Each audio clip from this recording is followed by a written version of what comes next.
يا ربي شكرا هديت قلبي. اعوذ باللہ من الشیطان الرجیم، بسم اللہ الرحمن الرحیم۔ السلام علیکم۔ پیر کامل ایک اور نئے خاص وظیفہ کے ساتھ آپ کی خدمت میں حاضر ہے۔ سب سے پہلے اگر آپ نے ہمارے چینل کو سبسکرائب نہیں کیا ہے تو آپ ہمارے چینل کو سبسکرائب کر دیں تاکہ ہماری ہر نئی آنے والی ویڈیو آپ تک پہنچ سکے۔ شکریہ۔ آج جو وظیفہ میں آپ کے لیے لے کر آئی ہوں وہ ایسا وظیفہ ہے کہ جو شخص اس وظیفہ کو صبح و شام پڑھ لے گا تو جو بھی اللہ تعالیٰ سے مانگے گا انشاءاللہ تعالیٰ اللہ تعالیٰ اس کو ضرور عطا فرمائیں گے۔ یعنی یہ وظیفہ حاجات کے لیے ہے، خواہ وہ کسی بھی قسم کی حاجت ہو، اللہ کے حکم سے اللہ تعالیٰ اس کی حاجت ضرور سنیں گے۔ یہ وہ کلمات ہیں جو اللہ تعالیٰ نے حضرت موسیٰ علیہ السلام کو سکھائے تھے، جو کہ خاص قسم کے کلمات تھے کہ حضرت موسیٰ علیہ السلام ان کو ہر دن 7 مرتبہ پڑھتے تھے اور جو بھی اللہ تعالیٰ سے مانگتے تھے اللہ تعالیٰ ان کو عطا فرماتے تھے۔ یہ ایسا وظیفہ ہے جو آپ کے سارے مطالبوں کو اللہ تعالیٰ سے قبول کروائے گا انشاءاللہ تعالیٰ۔ سب سے پہلے حضرت موسیٰ علیہ السلام کی اللہ تعالیٰ سے خاص گفتگو کا ایک قصہ میں آپ کو سنا دیتی ہوں۔ حضرت ابو سعید رضی اللہ تعالیٰ عنہ سے روایت ہے کہ رسول خدا حضور اقدس صلی اللہ علیہ وسلم نے ایک مرتبہ ذکر فرمایا کہ حضرت موسیٰ علیہ السلام نے خداوند عالم سے عرض کیا کہ اے میرے پروردگار، مجھے کوئی ایسی چیز بتا دیجئے جس کے ذریعہ وظیفہ کے طور پر آپ کو یاد کیا کروں، آپ کو پکاروں۔ رب العالمین اللہ تعالیٰ نے فرمایا کہ اے موسیٰ لا الہ الا اللہ پڑھا کرو۔ یہ سن کر حضرت موسیٰ علیہ السلام نے عرض کیا اے میرے پروردگار، اس کو تو تیرے سب ہی بندے پڑھتے ہیں، میں تو ایسی چیز چاہتا ہوں جو خاص آپ مجھ کو بتائیں۔ رب تعالی شانہ نے ارشاد فرمایا کہ اے موسیٰ، اس کام کو معمولی نہ سمجھو، 7 آسمان اور جو سیر علاوہ اس کے آباد کرنے والے ہیں اور 7 زمینیں اگر ایک پلڑے میں رکھ دی جائیں اور لا الہ الا اللہ دوسرے پلڑے میں رکھ دیا جائے تو لا الہ الا اللہ کا پلڑا وزنی ہونے کی وجہ سے اس کے مقابلے میں جھک جائے گا۔ یہ مشکات المصابیح کی حدیث ہے۔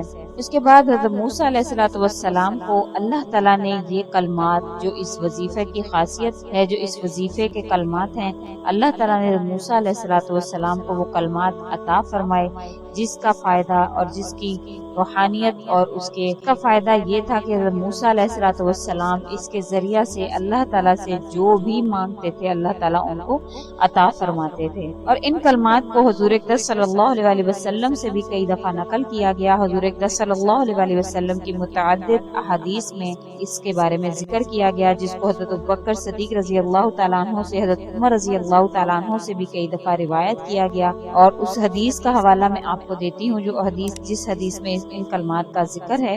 حضرت حسن بصری رحمۃ اللہ علیہ فرماتے ہیں کہ حضرت سمرہ بن جندب رضی اللہ تعالیٰ عنہ نے فرمایا کہ میں نے عبداللہ بن سلام رضی اللہ تعالیٰ عنہ سے ملاقات کی اور انہیں کہا کہ میں آپ کو ایک ایسی حدیث نہ سناؤں جو میں نے رسول اللہ صلی اللہ علیہ وسلم سے کئی مرتبہ سنی اور حضرت ابوبکر صدیق رضی اللہ تعالیٰ عنہ سے اور حضرت عمر رضی اللہ تعالیٰ عنہ سے بھی کئی مرتبہ سنی۔ حضرت سمرہ بن جندب رضی اللہ تعالیٰ عنہ فرماتے ہیں کہ جب حضرت عبداللہ بن سلام نے یہ دعا سنی تو انہوں نے فرمایا خدا کی قسم میرے ماں باپ قربان جائیں، اللہ کے رسول صلی اللہ علیہ وسلم پر یہ وہ کلمات ہیں جو اللہ تعالیٰ نے حضرت موسیٰ علیہ السلام کو عطا کیے تھے۔ وہ ہر دن 7 مرتبہ اسے پڑھتے تھے اور جو بھی اللہ سے مانگتے تھے اللہ تعالیٰ اسے پورا کرتے تھے۔ تو انہوں نے فرمایا کہ جو شخص صبح و شام اسے پڑھے گا، جو بھی دعا کرے گا اللہ پاک اس کی دعا کو قبول فرما لے گا۔ یہ ایسے کلمات ہیں جن کو جو شخص صبح و شام پڑھے گا تو اللہ تعالیٰ اس کی دعا کو قبول فرما لے گا۔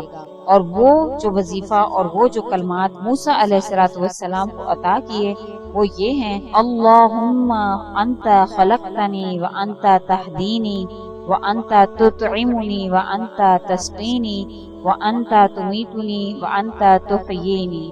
یہ وہ کلمات ہیں، یہ وہ دعا ہے، یہ وہ با اثر کلمات ہیں جس کے ذریعے سے آپ اللہ تعالیٰ سے جو بھی مانگیں گے انشاءاللہ تعالیٰ اللہ تعالیٰ آپ کو ضرور عطا فرمائیں گے۔ اس وظیفہ اس عمل کی خاصیت جو ہے وہ یہی ہے کہ اللہ تعالیٰ نے خود حضرت موسیٰ علیہ السلام کو یہ کلمات سکھائے تھے۔ یہ وہ خاص وظیفہ ہے جو حضرت موسیٰ علیہ السلام کے طلب کرنے پر اللہ تعالیٰ نے ان کو عطا فرمایا۔ یعنی عمل میں آپ کو ایک دفعہ سے پھر سمجھا دیتی ہوں تاکہ آپ کو عمل کا جو ہے وہ صحیح طور پر سمجھ میں آ جائے۔ عمل یعنی وظیفہ میں آپ کو ایک دفعہ پھر دہرا دیتی ہوں تاکہ آپ کو صحیح طرح سے سمجھ میں آ جائے کہ آپ کو کرنا کیا ہے۔ اس وظیفہ کو، اس عمل کو، ان کلمات کو آپ نے کس طرح سے پڑھنا ہے۔ کرنا آپ نے یہ ہے کہ ان کلمات کو آپ نے صبح و شام 7 مرتبہ آپ نے ان کلمات کو پڑھنا ہے۔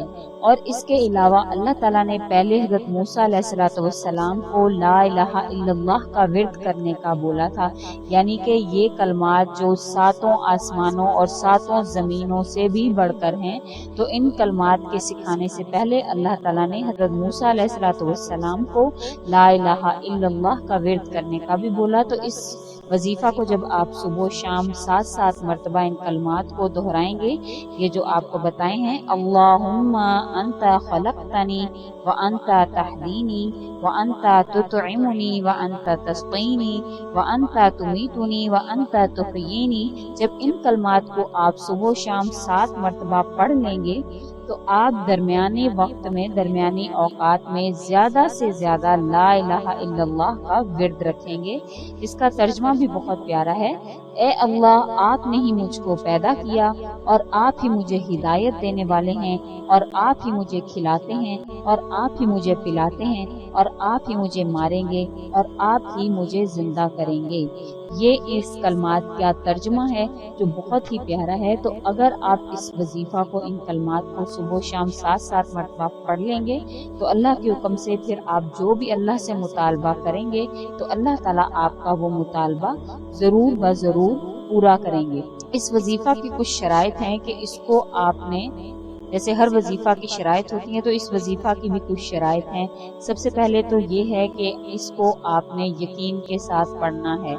یقین کے ساتھ پڑھنے کے ساتھ ساتھ آپ نے جب یہ صبح و شام 7 مرتبہ پڑھنا ہے تو درمیان میں لا الہ الا اللہ کا ورد کرنا جو ہے وہ بھی ضروری ہے۔ اور تیسرا یہ کہ آپ پنجگانہ نماز کا اہتمام کریں گے، 5 وقت نماز کو بھی ساتھ ساتھ اپنے اعمال میں شامل رکھیں گے۔ اور چوتھا یہ کہ آپ نے اس کے ذریعہ سے کسی کے لیے بھی بد دعا نہیں کرنی ہے، کیونکہ اس کے پڑھنے سے آپ کی زبان میں وہ تاثیر پیدا ہو جائے گی کہ آپ اللہ سے جو بھی مانگیں گے وہ آپ کے حق میں ضرور قبول ہوگا۔ تو حضرت موسیٰ علیہ السلام نے جب اللہ تعالیٰ نے ان کو یہ کلمات عطا فرمائے تو ان کی زبان بہت زیادہ پر اثر ہو گئی تھی۔ انہوں نے اس کے ذریعہ سے فرعون کی قوم کے لیے بد دعا کی، اور بد دعا کا یہ اثر ہوا جو سورہ یونس کی آیت نمبر 88 میں اللہ تعالیٰ نے ذکر فرمایا کہ حضرت موسیٰ علیہ السلام نے فرمایا، اے میرے پروردگار، ان کے اموال کی صورت بدل کر مسخ اور بیکار کر دے۔ حضرت قتادہ رحمۃ اللہ علیہ کا بیان ہے کہ اس دعا کا اثر یہ ظاہر ہوا کہ قوم فرعون کے تمام زر اور جواہرات اور نقدی اور سکے اور باغوں اور کھیتوں کی سب پیداوار پتھروں کی شکل میں تبدیل ہو گئی۔ حضرت عمر بن عبد العزیز رحمۃ اللہ علیہ کے زمانہ میں ایک تھیلا پایا گیا جس میں فرعون کے زمانے کی چیزیں تھیں۔ ان میں سے انڈے اور بادام بھی دیکھے گئے جو بالکل پتھر بن چکے تھے۔ ائمہ تفسیر نے فرمایا کہ اللہ تعالیٰ نے ان کے تمام پھلوں، ترکاریوں اور غلہ کو بھی پتھر بنا دیا۔ یہ معرف القرآن کی جلد نمبر 4 صفحہ نمبر 562 پر ذکر کیا گیا ہے۔ تو اس لیے میں آپ کو کہہ رہی ہوں کہ یہ شرائط میں شامل ہے کہ آپ جب اس وظیفہ کو کریں تو آپ کی زبان میں بہت زیادہ اثر پیدا ہو جائے گا، تو اس کے ذریعہ سے آپ کسی کے لیے بھی بد دعا نہ فرمائیں، اس کو اچھے مقصد کے لیے استعمال کریں تاکہ اللہ تعالیٰ جو ہے وہ اس دنیا کو اللہ تعالیٰ نے مکافات عمل بنایا ہے۔ ایسا نہ ہو کہ آپ کسی کے لیے بد دعا کریں تو وہ آپ کے حق میں جو ہے وہ کبھی نہ کبھی اللہ تعالیٰ کو بری لگے اور اللہ تعالیٰ اس کے بدلہ میں آپ کو کچھ ایسا نہ دکھائیں۔ اس کے علاوہ اگر آپ اس وظیفہ کے حوالے سے کوئی سوال کرنا چاہتے ہیں تو آپ وہ ہمیں کمنٹ میں لکھ سکتے ہیں۔ انشاءاللہ تعالیٰ آپ کے سوالات کے تسلی بخش جواب دیے جائیں گے۔ اور اگر آپ نے کوئی ایسا وظیفہ کیا ہے اور جس سے آپ کو فائدہ حاصل ہوا ہے آپ وہ بھی ہمیں شیئر کر سکتے ہیں تاکہ آپ کے ان آزمودہ وظیفہ کو ہم لوگوں تک شیئر کریں، تاکہ اور لوگوں کا بھی بھلا ہو سکے، تاکہ آپ کے لیے وہ صدقہ جاریہ بن سکیں، آپ کو اللہ تعالیٰ اس کے بدلے میں انعام و اکرام سے نوازیں۔ اور اگر آپ کو ہماری یہ ویڈیو، ہماری یہ کوشش اچھی لگی ہے تو آپ اس کو لائک کر دیں اور کومنٹ میں سبحان اللہ یا ماشاء اللہ یا جو بھی آپ کا اس کے بارے میں ریویو ہے وہ ضرور دیں ہمیں، تاکہ ہمارا حوصلہ جو ہے اور زیادہ بڑھے اور اگلی دفعہ ہم اور اچھے وظائف کے ساتھ آپ کی خدمت میں حاضر ہوں۔ اور اگر آپ نے ابھی تک ہمارے چینل کو سبسکرائب نہیں کیا ہے تو آپ ہمارے چینل کو سبسکرائب کر دیں تاکہ ہماری ہر نئی آنے والی خاص ویڈیو آپ کی خدمت میں پیش کر سکیں۔ شکریہ۔